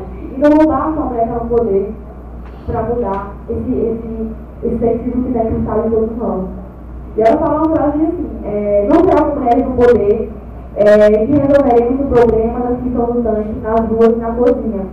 Como a gente fala, isso vai estar incrustado, ele está cristalizado na sociedade. Não vai ser uma companheira nossa no poder que vai mudar a nossa realidade. Pode entrar homens mulher sexismo vai continuar presente em nossas vidas. E a única forma de a gente lutar, de a gente mudar essa sociedade é através da ação direta. E isso foi mais ou menos o que ela fez, a forma que a gente teve de questão da análise de classe, a questão. Eu enfatizei muito a questão da autonomia, da autogestão, porque eu creio que é algo que tem que ser muito debatido ultimamente, diante das grandes críticas que a gente vem sofrendo, dos grandes debates que eu tive com companheiros mesmos de luta ou não, nesse meio, eu administro a página da Marcha das Vadias, e assim, eu sempre vejo muitos comentários, você tem que se organizar, você não tem que levantar a bandeira do feminismo, você tem que levantar a bandeira da igualdade. Eu sei que o homem também ele é oprimido pelo sexismo a partir do momento que ele tem que provar toda a nossa masculinidade. Mas a diferença de opressão é muito grande. É muito grande. A nossa opressão está em todo campo, está em todo lugar. Por isso que eu acho importante esse espaço da gente construir, da gente buscar a nossa autonomia, a nossa autogestão, a nossa luta. E aí eu queria falar sobre anarquismo para vocês, para que fique um pouco claro. E a gente vai avançar aqui também no debate.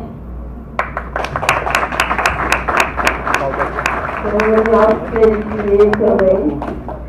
Assim, alguém aqui já ouviu alguma vez alguém dizendo: meu Deus, o fulano está na festa, ou ele deixou o filho em casa e está na festa?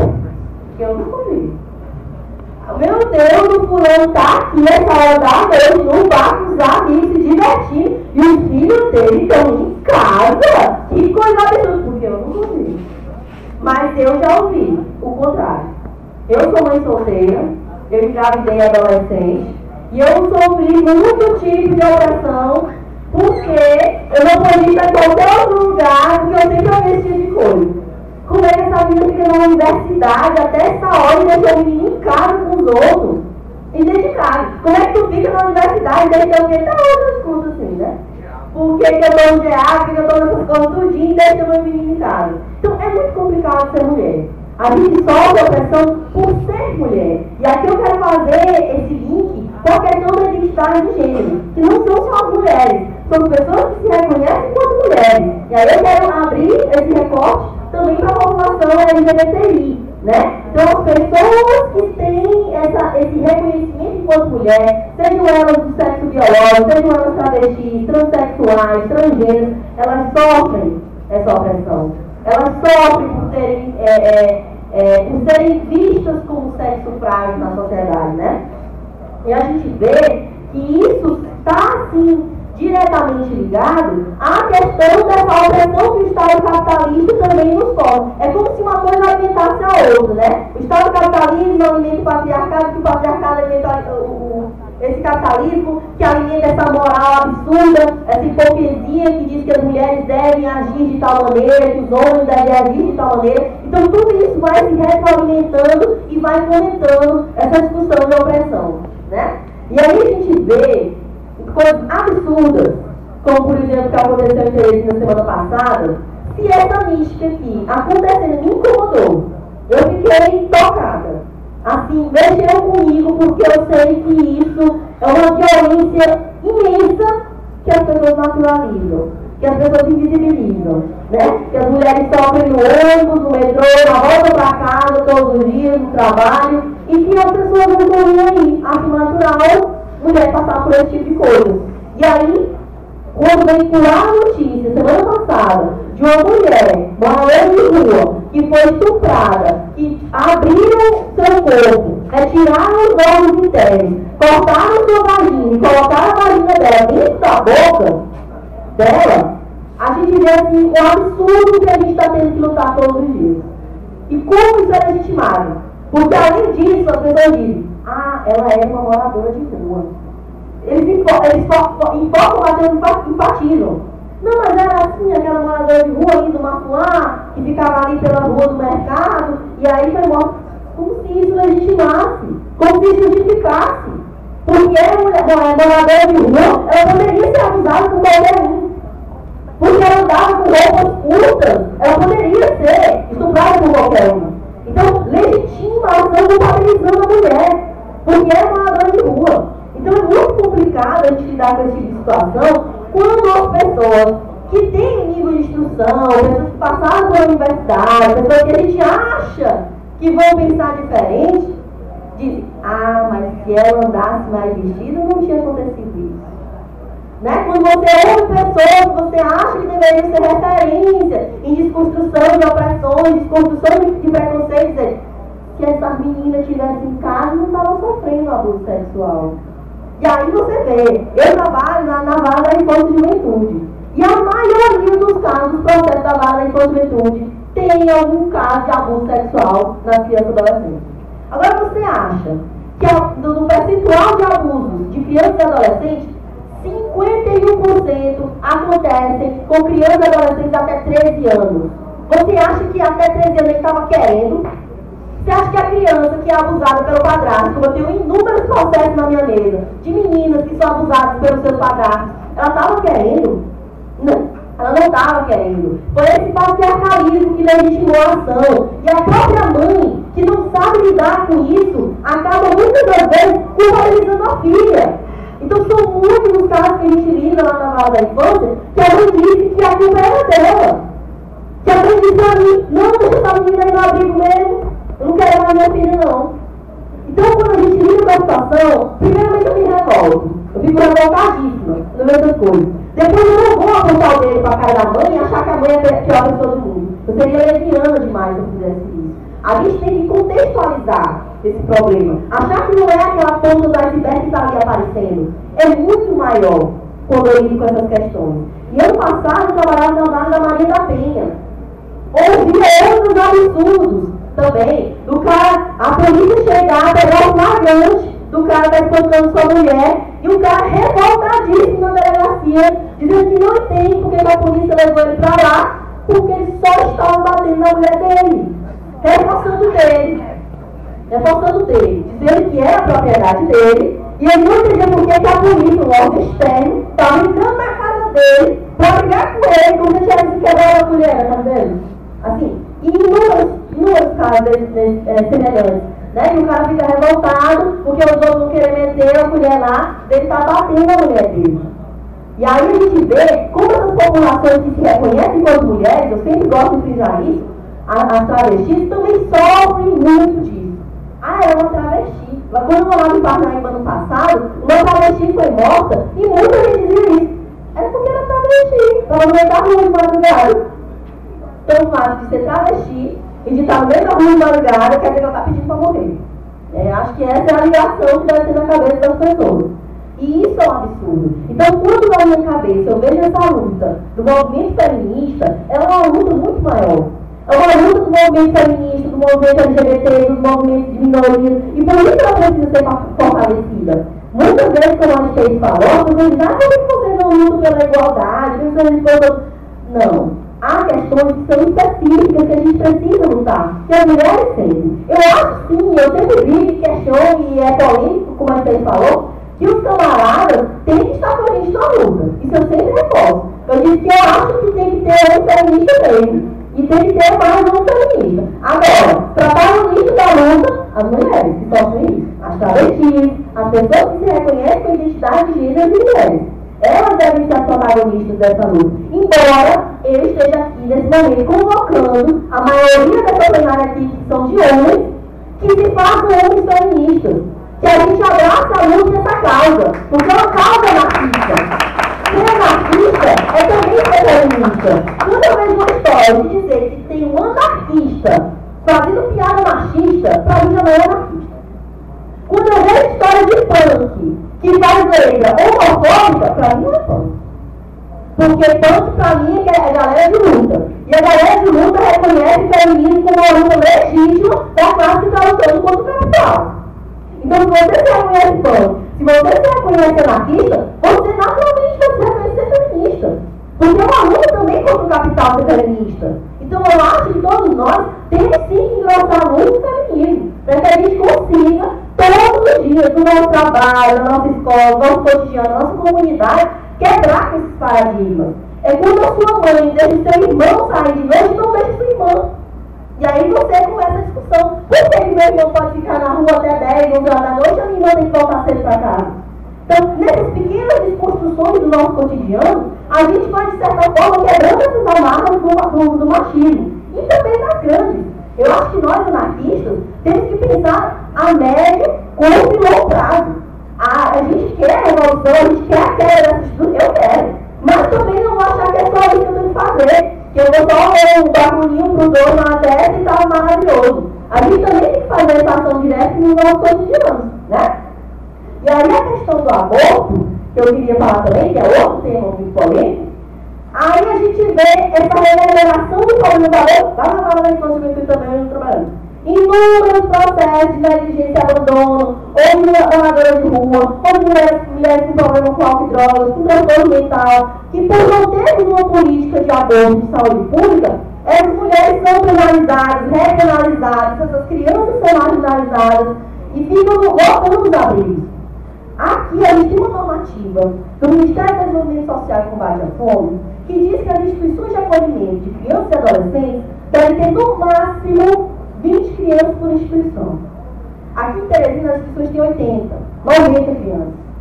Assim, mas o caos que são hoje os abrigos em Teresina e no Piauí estão super lotados.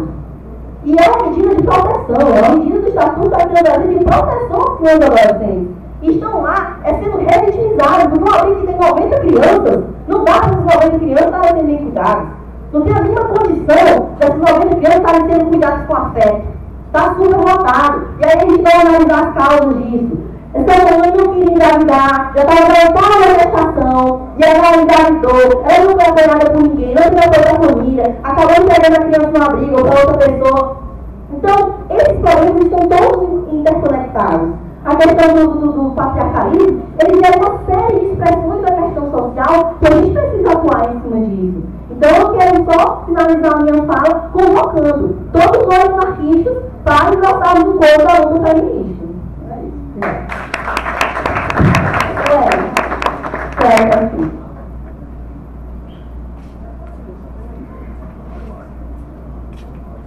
Boa tarde, gente.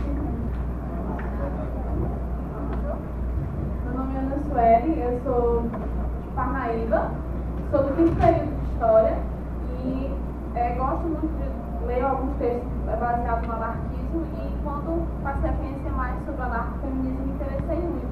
Até porque na instituição que eu estudo, há poucos grupos voltados para o estudo da mulher nos debates. E já é um pontapé para que a gente já comece a criar, né, Alexandre? Vamos lá, em Parnaíba. Então é o seguinte, gente, a gente falando todas essas situações, esses problemas que a mulher encontra, e só frisando, esse estereotipo criado sobre a mulher não é só também na mentalidade do homem, são nas próprias mulheres também. Na própria historicidade que elas vão se formando, se constituindo, as suas avós, por já terem vivido aquela época também de dominação, também de restrição, continuam promovendo essa educação que a mulher tem hora em casa, que essa mulher tem que, não, a mulher é certa, é de casa, é de tem filho, e como se fosse só isso que é para a mulher, que é para ser a mulher. Então, eu estava vendo outro dia uma pesquisa, né, mostrando que, acho que vocês viram nas redes sociais, né, de uma jornalista, que ela começou a divulgar com cartazes, as mulheres expondo o seu corpo, porque é propriedade, é o meu corpo, eu faço dele o que quer. Você também tem direito de fazer do seu corpo o que você quer, sem ferir ninguém ou maltratar ninguém. O óbvio é isso, né? Então, e ela recebeu ameaças, dizendo, olha, se você não calar sua boca, eu sei onde você trabalha, eu sei o que você faz.